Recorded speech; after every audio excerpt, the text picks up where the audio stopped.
ꯊꯧꯔꯝꯒꯤ ꯃꯈꯥ ꯇꯥꯔꯛꯄꯗ ꯇꯥꯃꯤꯟꯅꯁꯤ ꯉꯁꯤꯒꯤ ꯔꯥꯁꯤ ꯐꯜ ꯑꯃꯗꯤ ꯃꯇꯝ ꯃꯇꯝꯒꯤ ꯋꯥꯐꯝ ꯊꯧꯔꯝ ꯑꯁꯤꯕꯨ ꯂꯥꯟꯊꯣꯛꯄꯤꯒꯗꯧꯔꯤꯕꯤ ꯅꯤꯔꯃꯂꯥ ꯊꯥꯡꯖꯝ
ꯑꯍꯥꯟꯕꯃꯛꯇꯗ 91.2 ꯃꯦꯒꯥꯍꯔꯠꯁ ꯁꯟꯗꯣꯛꯆꯔꯤꯕ ꯗꯥꯏꯃꯟ ꯔꯦꯗꯤꯑꯣꯒꯤ ꯊꯧꯔꯝ ꯇꯥꯕꯤꯔꯤꯕꯁꯤꯡꯕꯨ ꯅꯤꯔꯃꯂꯥ ꯊꯥꯡꯖꯝꯅ ꯇꯔꯥꯝꯅ ꯑꯣꯛꯆꯔꯤ꯫ ꯍꯧꯖꯤꯛ ꯊꯧꯔꯝꯒꯤ ꯃꯈꯥ ꯆꯠꯊꯖꯔꯛꯄꯗ ꯄꯨꯗꯨꯅ ꯂꯥꯛꯆꯔꯤ ꯉꯁꯤꯒꯤ ꯔꯥꯁꯤꯐꯜ ꯑꯃꯗꯤ ꯃꯇꯝ ꯃꯇꯝꯒꯤ ꯋꯥꯐꯝ꯫ ꯑꯍꯥꯟꯕꯗ ꯂꯥꯟꯊꯣꯛꯆꯔꯤ ꯉꯁꯤꯒꯤ ꯔꯥꯁꯤꯐꯜ ꯃꯦꯁ ꯔꯥꯁꯤ ꯄꯥꯡꯒꯤ ꯈꯟꯕ ꯊꯕꯛꯇ ꯅꯤꯡꯍꯟꯅꯒꯅꯨ ꯑꯃꯗꯤ ꯀꯅꯥꯒꯤ ꯋꯥ ꯇꯥꯗꯅ ꯃꯥꯡꯂꯣꯝꯗ ꯆꯪꯁꯤꯜꯂꯨ ꯃꯤꯅ ꯂꯥꯛꯆꯕ ꯉꯝꯂꯣꯏ ꯑꯁꯥ ꯐꯥꯎꯕꯗꯤ ꯂꯣꯏꯒꯅꯤ ꯑꯃꯗꯤ ꯆꯔꯥꯡꯅꯒꯅꯨ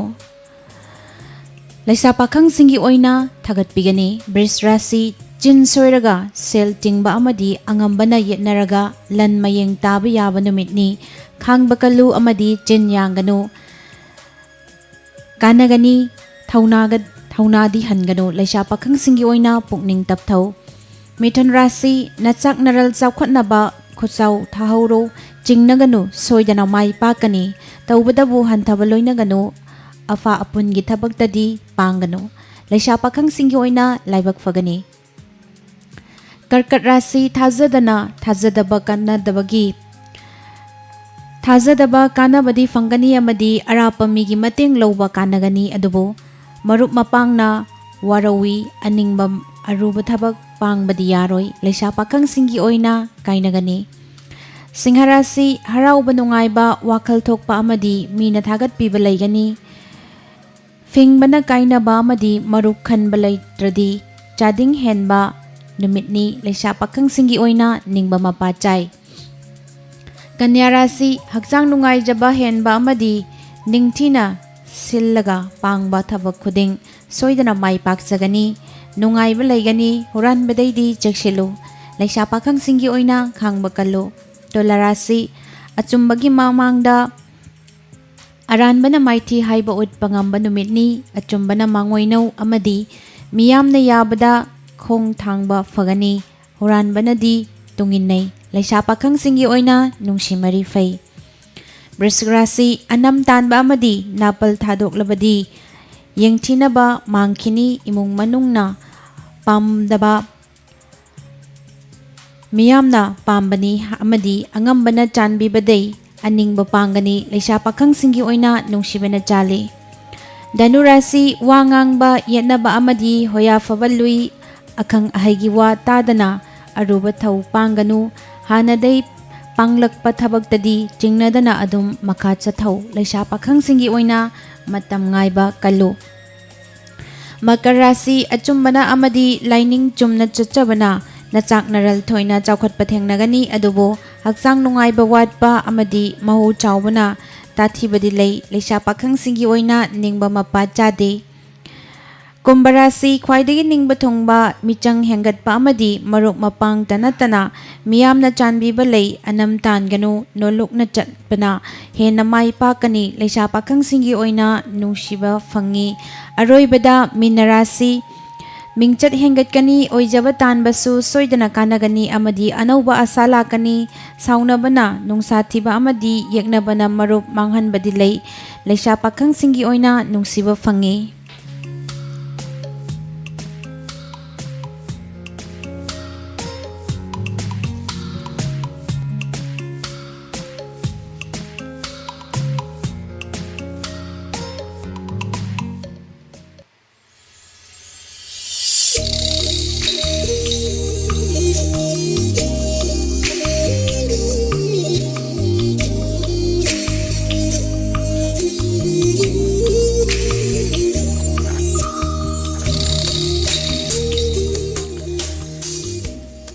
Ngasigi matam-matamgi wafamda puduna laksari. Testing amasung vaccination tangay fadana mandatory ohenbana chomlagani. COVID-19 pandemic ki layriba fivam asi masibu mayok naba lanfamda lanthengnari bagi maikairomda fagat haningbaga fivam sing ifa fagat naraktabadawna tawri. July 13 ing lising ani kunga mathoida anauba positive case lising Chamapan ga taramathoy thengnaki aduga numit sigi oina miyoi taraga mari siki anauba thengnaki ba positive case sing asigi manungda Manipur gi micham miyam general population midi case masing chanipan ga mabudraga tarit ni lemhori ba positive case taraga marina te sigi state asigi mapandagi lakpa Central Armed Police Force CAPF ki personnel singni mapandagi lakpa Central Paramilitary Force CPFF singgi maragta case taraga marikhak nauna thengnabani haidana khandokpa langani maramdi makhoina mapandagi laklabasu state asida deploy tawbadagi damdam asigi hauzik oiriba pandemic asigi fivam sina makhoishu transmission tawhalaktuna COVID-19 positive oiraklibani nauna positive oiraba case taraga mari asi yauna apunba anauba case samapan taramathoy gi hauzik mayok nariba fivam sinan chen bayaroi asi oiragadi hauzik su kaidoba taribage wahang asi amukasu nahongna na hangdaba yaraktri maramdi hotnaba yaba hotnari lokhatpa yaba section thorang sing lokhatle haiduna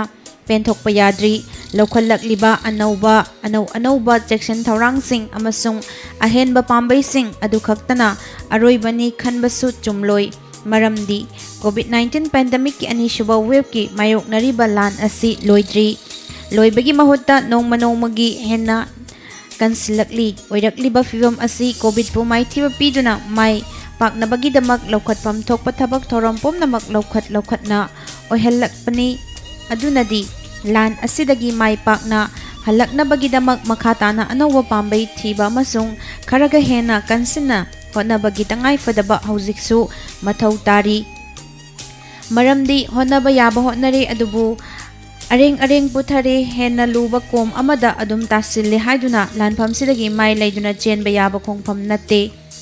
maram sing asina fibamna matamna masung mafamna hena lusilakpa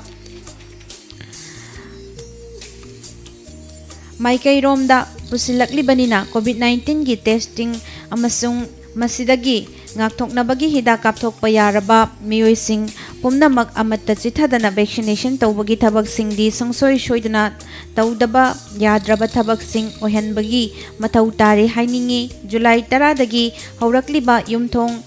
yaina imung pumnamakki miyoi ani test tawbagi chatharakliba thabak asi yamna kanakhre hana thengnadaba anauba positive case kayama chongthorakle casing asi thengnaribanina makhoigi contract